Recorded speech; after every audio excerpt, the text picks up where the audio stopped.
Bonjour et bienvenue à vous les amoureux de la programmation. Dans cette nouvelle vidéo, l'on a essayé dans laquelle nous allons parler des boucles. Mais non, les boucles, on en a essayé, c'est-à-dire que pourquoi les boucles? Parce que vous voyez, lorsque souvent on veut faire un petit peu un traitement et que on peut ce traitement est répété peut-être 3 dans 2 3 5 N fois. Ce qui est préférable, ce qui est mieux de faire, c'est d'utiliser les books. Et avec les books, c'est beaucoup plus facile pour ne pas, genre, mettre une ligne de code. C'est-à-dire que si on a une ligne de code chaque ligne de code, par exemple, voilà, fait la même chose que la ligne suivante, c'est toujours la même chose, c'est peut-être juste les valeurs qui vont changer. On n'a pas besoin de pouvoir faire les 1000 lignes ou bien les 100 lignes en faisant juste une instruction ou bien deux instructions, trois instructions avec une boucle. On a genre tout ce qu'on pouvait faire avec les 1000 lignes. Donc tout ce qui se répète, lorsqu'on a quelque chose qui est répétitif, on utilise les boucles. Maintenant, les boucles sont faciles à utiliser. La première des choses à savoir sur les boucles, c'est d'abord la syntaxe des boucles. La syntaxe, c'est-à-dire comment est-ce que on doit utiliser les boucles. Et maintenant, il faut savoir maintenant comment est-ce que la boucle fonctionne.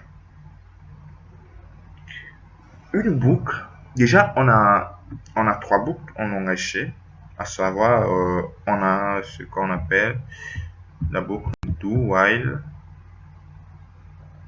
la boucle do while,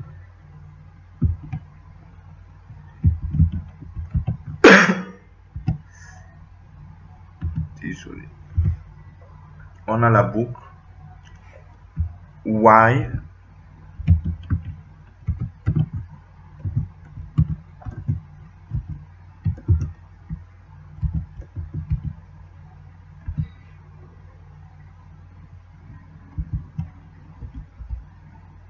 voilà, et on a ce qu'on appelle la boucle for en enrichi, voilà.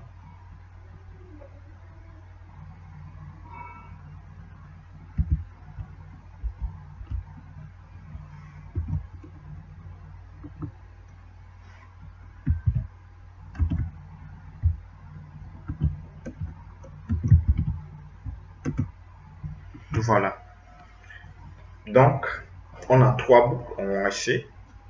La boucle while, la boucle while et la boucle for. Maintenant, comment ça marche? Et la syntaxe, c'est comment? Et la syntaxe, c'est ça. For, la syntaxe, c'est do, while, mais sauf qu'il faut avoir une condition. C'est-à-dire qu'on va dire faire tant que, et ici, dans le while, à chaque fois, il faut une condition d'arrêt. Une condition d'arrêt et aussi celle là où il faut une condition de départ. On commence avec la boucle for. La boucle for, lorsqu'on la met comme ça, à l'intérieur de la boucle, il faut mettre ici, genre, condition de départ.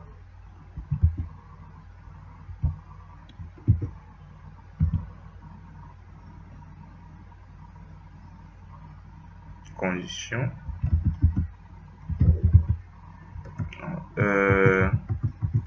Pas la condition, mais instruction de départ. Instruction de départ. Point virgule. La condition d'arrêt. Condition arrêt. Et voilà, ici, on met l'itération. C'est-à-dire que mettre ça. Donc, normalement, ce qu'on appelle ici, ce n'est pas itération, mais on appelle incrémentation. Donc, je vais mettre soit c'est incrémenté ou bien c'est décrémenté. Incrémentation.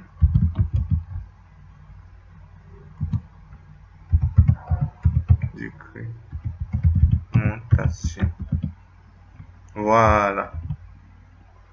Donc voilà comment ça marche. C'est-à-dire que vous allez mettre l'instruction de départ, ce que vous allez mettre comme pour l'initialisation, et maintenant la condition d'arrêt, c'est-à-dire pour que la boucle puisse s'arrêter.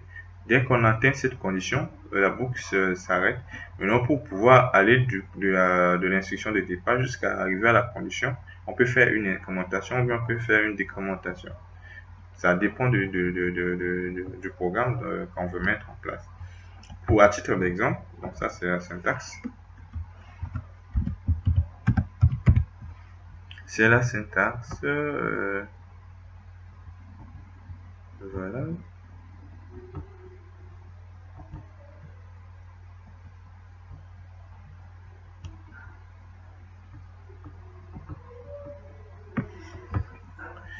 Et à titre d'exemple,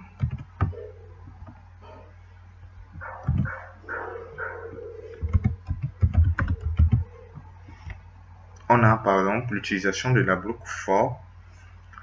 On peut faire ça. Il faut d'abord l'indice de parcours. Donc déclarer l'indice de parcours.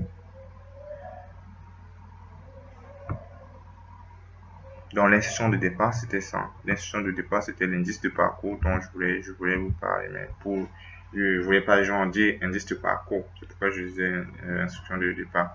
Et non, normalement, c'est l'indice de parcours. Donc ici, il faut déclarer un indice de parcours. Cet indice-là. Donc avec la boucle for, vous allez mettre l'indice de parcours qui peut commencer à 0, mais pas forcément à 0. Donc ça va dépendre du programme. Et dans cet exemple-là, on va mettre, ça va commencer à 0 et il peut aller jusqu'à 5 et 5 qui sera, et ça i strictement inférieur à 5 qui sera notre condition d'arrêt. Et on va faire une incrémentation puisque i quitte 0 pour aller à 5, il faut une incrémentation. La logique du code, la logique demande à ce qu'on fasse une incrémentation pour quitter de 0 à 5. Alors, l'incrémentation, c'est quoi? Le i++, c'est genre... en fait, c'est de mettre ça. C'est de dire i égale i plus 1. C'est ça, en réalité, l'incrémentation. Le i++ là. C'est ça. Le i++ est égal à i plus 1. C'est ça ce qu'on appelle incrémentation. Donc à chaque fois que vous voyez que je dis incrémentation, que je fasse i++, pensez à ça, i est égal à i plus 1. Si je dis décrémentation, je mets i moins moins, ça veut dire que i est égal à i moins 1. Voilà, donc i quitte de 0, après i est égal à i plus 1, ça veut dire i est égal à 1, i est égal à i plus 1, ça veut dire 1 plus 1, 2, jusqu'à pour arriver à 5. Donc voilà l'exemple pour pouvoir manipuler la boucle, pour la boucle for, du moins en essai. Et avec la boucle while, c'est-à-dire qu'on a, ce qu'on va faire, c'est plutôt simple. Dans la boucle while, on va juste mettre la condition ici. Donc je vais copier là. Je vais venir ici. Je vais coller. Je vais venir. Je vais coller. Et là, je vais copier l'exemple. Je viens là. Je colle. Et là, voilà. Lorsqu'on met la boucle while, on met la condition. C'est-à-dire que ici, si on a l'indice de parcours, toujours il faut l'indice de parcours. Et on vient là, on va mettre directement la condition. On dit si i est strictement inférieur à n à 5 du moins.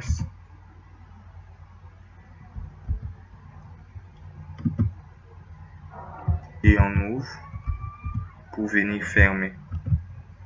Mais non. Sauf que là, il y a un petit souci. C'est pas encore fini du moins. Parce que on a dit if y i inférieur à 5.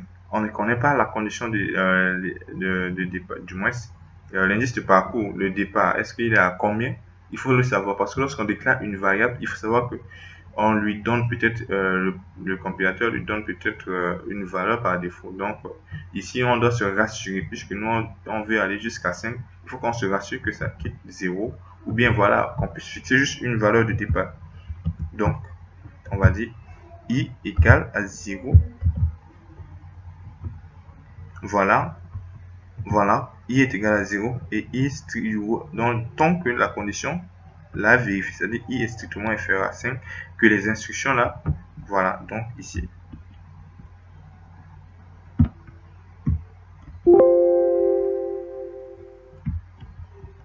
Ici, instruction,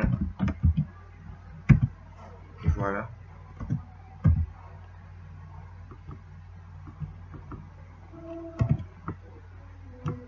On met l'instruction là, les instructions qu'on doit faire dans la boucle. Genre, quand la condition n'est pas vérifiée, tout ce qu'on doit faire comme instruction, on doit le mettre ici. Voilà. Maintenant, pour pouvoir arriver, pour que i puisse avancer jusqu'à arriver à 5, il faut ici mettre l'incrémentation. C'est-à-dire mettre i plus. Donc voilà, à titre d'exemple, comment on utilise la boucle while. Maintenant, la boucle while, lui aussi c'est une boucle, lui aussi il fait la même chose. Mais sauf que lui, il s'exécute au moins une fois. Voilà, il s'exécute au moins une fois. Les boucles qui sont là, c'est-à-dire quoi?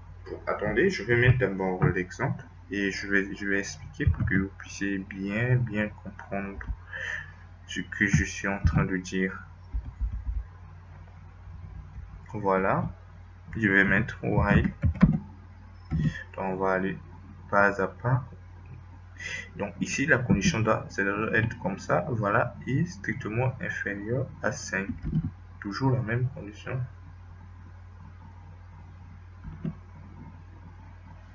While i strictement inférieur.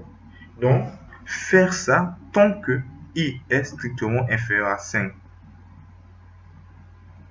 Donc tant que i est strictement inférieur à 5, on fait ça jusqu'à ce que i atteint 5 et puis on peut quitter la boucle.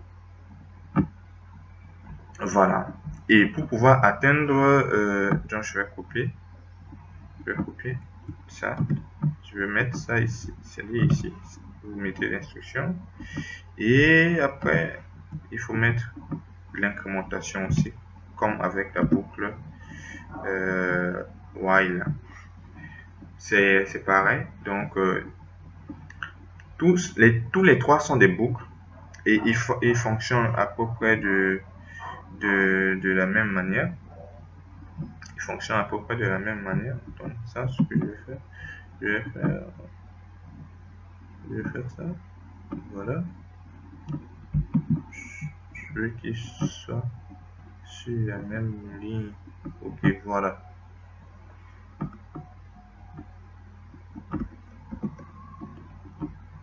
Je vais juste fermer. Ici, par contre. Voilà. Donc, pour ces trois boucles, il faut savoir que la boucle for, on va entrer ici pour pouvoir faire une exécution que si lorsque toutes les conditions sont vérifiées ici. Si la condition là, i est inférieur à 5 n'est pas vérifiée, on n'entrera jamais pour pouvoir exécuter ne serait-ce qu'une seule ligne ici dans cette boucle for. Jamais. Obligatoirement, la condition doit être vérifiée avant de pouvoir entrer dans la boucle. C'est-à-dire que ici, on a une exécution d'une instruction dans la boucle que si la condition est vérifiée obligatoirement. Pareil avec la boucle while. C'est-à-dire que on vient ici pour exécuter que si que la condition est vérifiée. C'est-à-dire aucune ligne est exécutée à l'intérieur de cette boucle-là si cette condition n'est pas vérifiée. Donc il va falloir que les conditions soient vérifiées avant de pouvoir exécuter ces deux boucles. Par contre, avec la boucle do while, c'est pas la même chose. La boucle do while, c'est quoi? C'est que ici, il doit avoir au moins une exécution d'instruction avant de pouvoir venir faire le test de condition. Donc la boucle do while s'exécute au moins une fois. mais pas les autres boucles là. Les autres boucles là ne fonctionnent pas comme ça. Les autres boucles, il faut que d'abord la condition puisse vérifier avant que au moins une instruction soit exécutée. Mais pour la boucle do while, non, c'est pas la même chose. Une instruction, c'est-à-dire une instruction doit être obligatoirement exécutée au moins avant qu'on puisse faire la condition, genre faire le test de cette condition-là. C'est-à-dire quoi? On va venir un petit peu voir ce que ça donne du côté du compilateur Codebox. On va faire un exemple là vite fait, vous allez voir. On va mettre ça boucle. Bon, cette fois-ci, je mets boucle avec S. Dièse include stdio.h. Ok. Et là, on va dire, ouais, int main.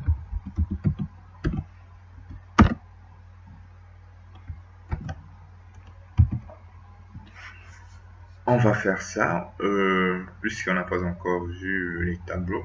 On va faire ça. On va déclarer une variable int.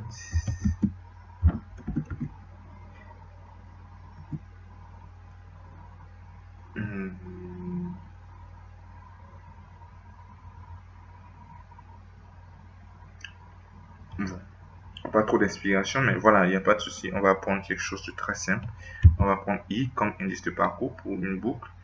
On va prendre n qui sera genre une valeur qu'on va saisir. Et on va faire quelque chose qui est simple. Il faut qu'on... Bon, on va prendre un exercice. Donc l'exercice serait de faire ça. Donc, je vais mettre là ici. Je vais mettre ça en commentaire. Je ne sais pas si vous arriverez à voir. Mais bon, je vais écrire ça juste comme ça. On revient sur Excel là. Je vais mettre l'exercice tout juste là. Voilà. Écrire un programme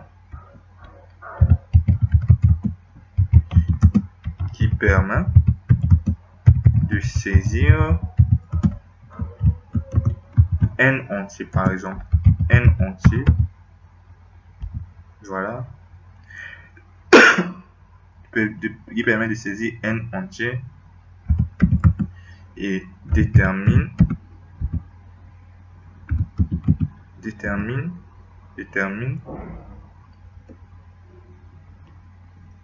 et qui détermine et affiche tous les nombres pairs. Voilà. Il faut savoir que les nombres pairs, ce sont des nombres qui sont divisés par 2. Et les nombres impairs sont des nombres qui ne sont pas divisés par 2. Donc, un nombre pair, c'est un nombre qui est divisé par 2, c'est-à-dire la division de ce nombre par 2, le reste donne 0. Ok, voilà. Donc, on va faire ce test-là en utilisant les boucles là, pour que vous puissiez comprendre un petit peu. Voilà. Donc, il faut saisir n valeurs. Maintenant, puisque nous, on ne connaît pas le nombre de valeurs qu'on va saisir, on va demander à l'utilisateur de pouvoir saisir le nombre de valeurs qu'il veut saisir. Et la boucle do while, beaucoup plus, ça sert à effectuer des contrôles. De toute façon, je vais faire ça. Je vais dire do while n strictement, ou bien FEO égale à 0, parce qu'on veut déterminer un nombre de valeurs. On veut saisir le nombre de valeurs. Donc, le nombre de valeurs ne peut pas être négatif quand même. Si tu veux saisir n valeurs et vérifier si les valeurs, il y a, comment on appelle, à combien de nombres pairs, ça veut dire que tu as au moins saisi une valeur. Maintenant, au moins saisir une valeur, ça veut dire qu'on veut saisir une valeur, donc le n doit être 1. Si on a saisi 5 valeurs, donc n doit être 5. Si on a saisi 10 valeurs, donc n doit être 10. Donc, ça doit être le nombre de valeurs qu'on souhaite saisir. Et maintenant, dans ces n valeurs, on va vérifier le nombre pair. Donc, du coup, n ne peut pas être négatif. Ce sont les valeurs qu'on va saisir qui peuvent être négatives, mais pas n. D'accord. Maintenant, ici, on va dire printf. On va dire entrée du nombre de valeurs. Et là, je peux mettre entre slash n. Et je fais un scanf.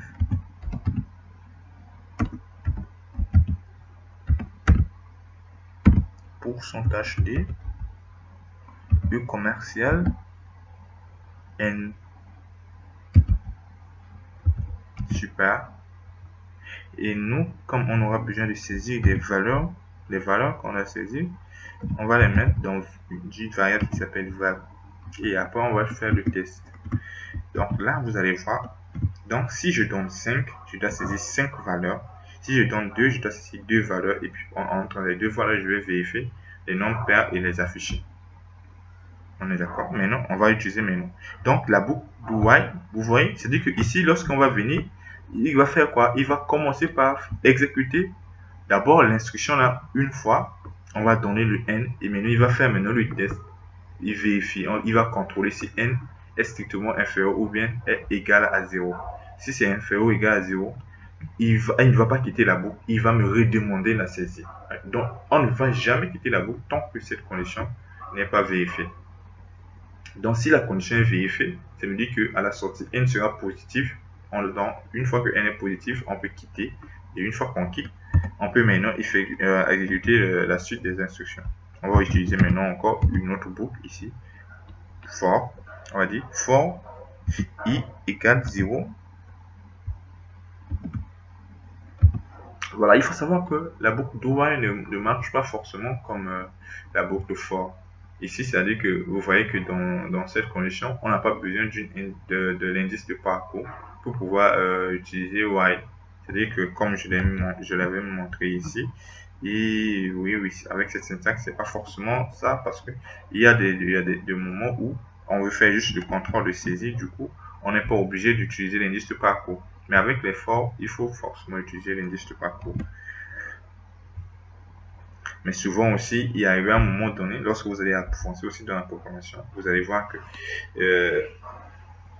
vous pouvez utiliser une boucle infinie sans mettre un petit peu l'indice de parcours et mettre juste une condition de fin, voilà, mais ce n'est pas le but de cette vidéo, mais on verra ça peut-être plus tard.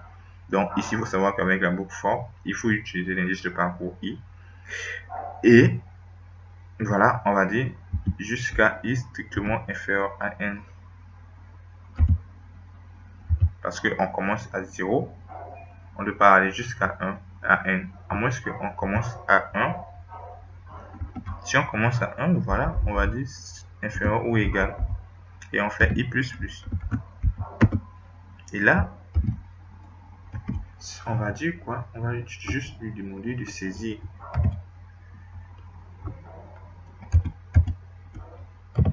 On va dire entrée. On va dire entrer la valeur numéro pourcentage D.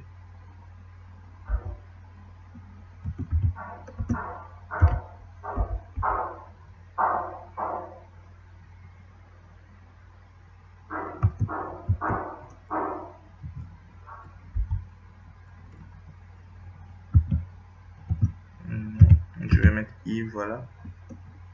Ici, ça serait val.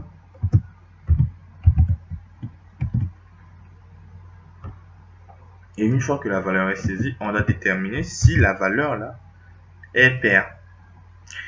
Il faut savoir que avec ces simples variables, si on veut saisir 5 valeurs à l'intérieur de la variable en utilisant la boucle, il faut savoir qu'à la sortie, c'est la dernière valeur qui sera dans la variable parce que la première valeur saisie dans val, lorsque on fait quoi, lorsque on va à i est égal à 1, voilà, lorsque on va à i est égal à 1, parce que à l'entrée, i est égal à 1, voilà, lorsqu'on part à i est égal à 2, du moins, on part à i est égal à 2, la deuxième valeur qu'on va saisir sera toujours sauvegardée dans val. Mais en saisissant dans val la deuxième valeur va venir supprimer la première valeur. Et donc, quand i passe à 3, on va venir saisir la troisième valeur. La troisième valeur sera toujours dans la même variable. Et maintenant, donc, la troisième valeur va venir supprimer la deuxième valeur. Donc, à la sortie, c'est seulement la dernière valeur saisie qui sera dans val. C'est ce que je voulais dire. Donc, c'est pourquoi il faut chaque fois, si vous voulez afficher quelque chose, lorsque vous faites la saisie comme ça, vous l'affichez ici. À moins que vous utilisez un tableau. Avec les tableaux, les données sont persistantes, mais avec ces variables-là, il y a un instant T, ils peuvent que contenir une seule valeur. Donc, si vous saisissez 5 valeurs, à la sortie, c'est seulement la dernière valeur qui sera dans la variable valeur. Donc, si on veut afficher les nombres pairs, parmi les nombres qu'on a saisis là, il faut l'afficher en même temps. Après avoir saisi, vérifier si la valeur est paire. Mais non, pour vérifier, comme on avait vu avec les instructions conditionnelles, pour vérifier que si la valeur là est paire, c'est quoi? C'est que la valeur divisée par 2 est égale à 0. Le reste est égal à 0. Maintenant, pour trouver le reste, on utilise le modulo, on en a ici. Et le modulo, c'est juste le pourcentage. Donc, il faut mettre val pourcentage de égale à 0. Voilà. If ça, on a dit d'afficher si la valeur est paire. On va dire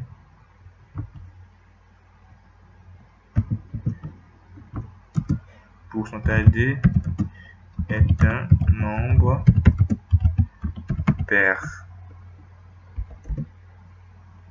Et c'est val. Voilà.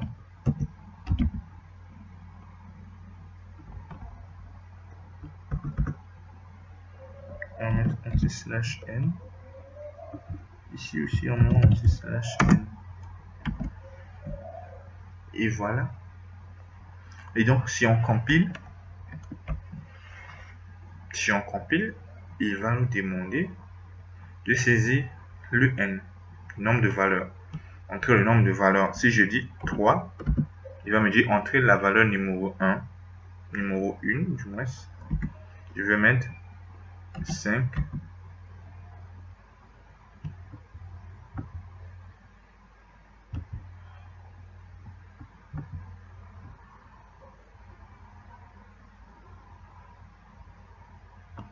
Voilà. Donc 5 n'est pas pair. C'est pourquoi il n'affiche pas. Super. Donc si j'ai fait 4, il me dit 4 est un nombre pair. Vous voyez? Parce que 4 est divisé par 2. Si je fais 9, voilà. J'ai fait quoi? J'ai fait 3 saisies. J'ai dit entre le nombre de valeurs. J'ai donné 3. Donc le 3 que j'ai donné là, c'est exactement le nombre de valeurs que je vais saisir. C'est pourquoi je vous disais que le n là, qui a sauvegardé 3, ne pouvait pas être négatif ni égal à 0. Parce que c'est le nombre de valeurs que je vais saisir. Donc le nombre de valeurs ne peut pas être négatif ni égal à 0. Parce qu'au moins, il faut saisir une valeur. Et maintenant, c'est une valeur là, sur cette valeur, on peut faire le test. Si on ne saisit pas, ce n'est pas important. Oui, ça n'a pas de sens de pouvoir saisir 0, quoi. Donc, ni une valeur négative. On peut saisir 3 valeurs, mais on ne peut pas saisir moins 3 valeurs. Voilà. Maintenant, c'est les valeurs qu'on saisit qui peuvent être négatives. Voilà. C'est ça la différence. Donc, le n ne peut pas être négatif. Et maintenant, ici, le contrôle de saisie, c'est vraiment important quand vous faites la programmation de pouvoir comprendre et pouvoir mettre en place souvent chaque fois les contrôles de saisie pour ne pas avoir des problèmes. Mais aussi, il faut spécifier aussi, il faut parler, votre programme doit parler aux utilisateurs pour que l'utilisateur puisse savoir exactement ce que vous attendez de lui. Et maintenant, ici, vous voyez, donc à chaque fois quand quand je rentre dans la boucle, donc la valeur que j'avais saisie comme nombre de valeurs, ça va être la condition d'arrêt. Ça va être la condition d'arrêt. Donc, i quitte à 1 et jusqu'à ce que i atteint n pour pouvoir s'arrêter. Et pour pouvoir quitter de 1 à n, comme i a l'instant initial à 1, il faut le faire avancer. Pour le faire avancer, c'est le i++ là, qui est l'incrémentation. C'est-à-dire i égale i plus 1. Et lorsqu'on est dans la boucle, en fait, voilà, on lui demande de pouvoir saisir, donc j'ai dit entrer la valeur numéro, pourcentage t, genre j'affiche i, je vous ai dit numéro 1, numéro 2, parce que il va afficher la valeur de i, quoi, ici. C'est juste un format d'affichage. Et maintenant, je lui ai dit d'entrer. Comme il entre la valeur, je récupère la valeur dans val. Et une fois que la valeur est récupérée, je fais le test. Je dis, est-ce que la valeur là, est-ce que cette valeur est paire? Donc, en faisant val modulo 2, ça c'est pour trouver le reste de la valeur de la division. Donc, si le reste de la division de val par 2 est égal à 0, on dit que la valeur est paire. C'est pourquoi vous voyez que 4 est pair ici. On va faire un autre test pour que vous puissiez encore bien voir. Cette fois-ci, je vais donner 5 valeurs. Voilà, ici, je vais donner 5. Je vais cette fois-ci donner 3 nombres pairs et 2 nombres qui ne sont pas pairs. Donc, je vais faire 1. 1 n'est pas pair. Donc, il me reste 4 valeurs. Je vais mettre 8. Il me dit 8 est un nombre pair. Je vais lui donner 10. 10 aussi est un nombre pair. Voilà, je vais lui donner 7. Il n'affiche rien pour 7. Et je vais lui donner... Donc, ça fait combien de valeurs que j'ai saisi? J'ai saisi